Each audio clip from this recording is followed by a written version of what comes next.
Good evening, I'm Hugh Downs. And I'm Barbara Walters, and this is 2020.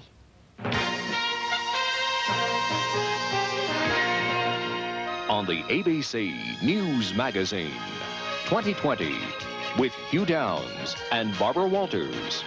Tonight, the shocking story of the Marcos family fortune. Compared to Mrs. Marcos, Marie Antoinette was a bag lady. The extravagant world Ferdinand and Imelda Marcos shared for 20 years is now exposed. ABC News' Jim Laurie joins 2020 from the Philippines to show us rack after rack of designer dresses, imported shoes, priceless art treasures, gems, and gold-plated bathrooms, all part of an unbelievable lifestyle. And from all over the world, ABC News is gathering the evidence, bills, payoffs, mansions, and land deals. A lot of this money, I believe, is U.S. money, is U.S. taxpayers' money that has come out of U.S. aid to the Philippines. John Martin joins 2020 to report on how the fortune was accumulated and who covered up the Marcos millions. Money really was no object for the Marcos family during its years in power, as these bills from the Italian couturier Valentino suggest. Imelda Marcos thought nothing of spending hundreds of thousands of dollars on her wardrobe.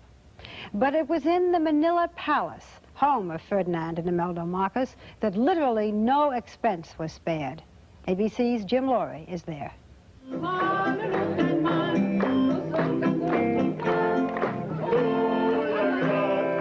That the Marcos family led a lavish lifestyle surprised just about no one here, but the real extent of their extravagance has surprised quite a few.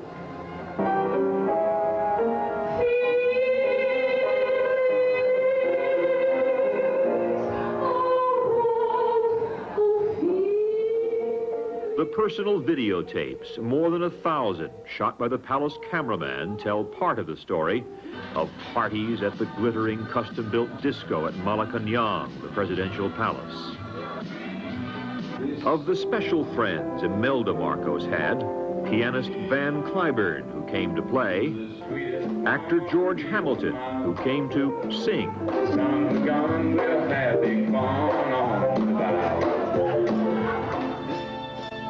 It was a family which partied often. New Year's, anniversaries, birthdays, all very important occasions.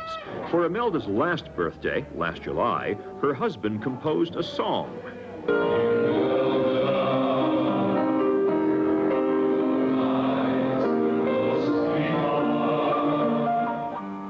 Imelda, my little sweetheart. And if she was a sweetheart, she was of the most expensive kind. To all who knew her, Imelda Marcos was the real spender in the family. Imelda Marcos, it seems, seldom distinguished between government property and that of her own. Despite increasing poverty here, a 10% contraction in the economy in the past few years, she pushed through dozens of lavish personal pet projects, some very much white elephants. There was the Coconut Palace, built to host Pope John Paul in his 1981 visit. The Vatican found the palace excessive and the Pope stayed elsewhere. Much of the time since, its 17 rooms remained empty. Few guests to gaze at the portraits of the Marcoses made entirely from genuine pearls. Few guests to worship in the ornate chapel with its precious icons and crowns of jewels. The haste in which her buildings were built led to tragedy in 1981. The $9 million Manila Film Center collapsed during construction, killing 30 workmen. Imelda, saying there was no time to dig out the dead, ordered the work to continue. More cement poured over them. And the reason the building was rushed? So that it could house a Manila Film Festival. A festival closed down a year later for lack of money. Across the nation, there are several Marcos mansions and monuments. Ferdinand Marcos still gazes down on the Marcos Golf Course, the complex built by the Ministry of Tourism at a cost of $500,000 and the dislocation of 81 poor farm families. This is my house before. I feel like crying. The principal Marcos home for 20 years was Malacañang. At the turn of the century, home to the American Governor General here. The palace rests on the Pasig River, which was used to ferry out Marcos' wealth in the hours before they fled. Over the years, the river also a nuisance. flooding the palace at typhoon time, forcing Imelda Marcos literally to walk the plank to keep the hem of her evening gown dry. In 1979, the First Lady totally refurbished the palace. The expensive mahogany-like floors and paneling were valued at $100,000 per room. She added new artwork, including many portraits of herself. She went on a crash course because her taste started improving, although it tended to be a little bit ostentatious. What we call in the Philippines, strambotico. Artists who worked for her said her taste in art reflected the dreamlike world in which she lived. She was very enthusiastic when it came to fantasy. The first portrait that I did for her, she never liked it because I tried to capture reality. Much of Imelda's remodeling went into her bedroom, a dark and vast boudoir. Not far from the foot of her bed, a large walk-in vault, housing her collection of jewelry and icons worth millions of dollars. Much of it taken with her on the American helicopters, the remainder now at the Philippine Central Bank. Beneath the bedroom, her wardrobe, a veritable department store of shoes and clothing. Bought in bulk, 2,200 shoes, often several colors, same design. Friends say they were only spares. Imelda Marcos was one who never threw anything away, including things she never wore.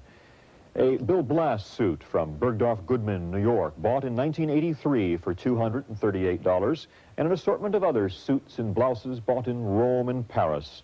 The price tags still in place. Those who knew her and examined the Marcos residence shortly after they left say Imelda's penchant for hoarding was rooted in her youth, in the superstitions of a young girl born into poverty in a remote rural village. She never threw anything away because she believes that too, that if anybody gets her old stuff, you know, they'll do voodoo on her and she'll lose her powers. The Imelda Marcos bathroom, too, is a study in abundance. Jacuzzi bath and shower fixtures, all gold-plated, and a dozen baskets of imported perfume soap and other finds, false eyelashes and fingernails and imported perfumes. Elsewhere, cartons containing more than 1,000 pairs of nylons. For the first family, living well was the best revenge, a habit passed on to the Marcos children, daughter Irene and Amy and son Bong Bong. When Irene was married in 1983, more than $200,000 were spent on clothing alone, purchased in Rome. And the presidential yacht, a commissioned ship in the Philippine Navy, became last year a party palace for the presidential children.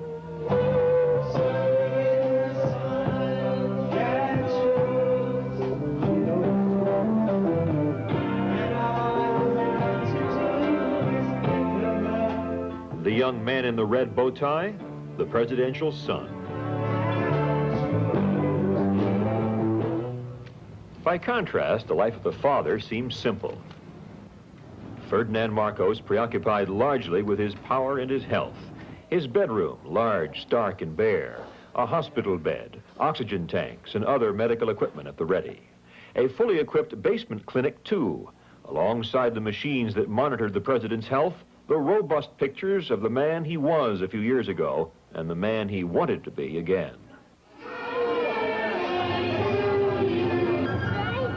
The personal videos also show another side of Marcos, his devotion to his grandchildren, a man who lavished time and money on his family.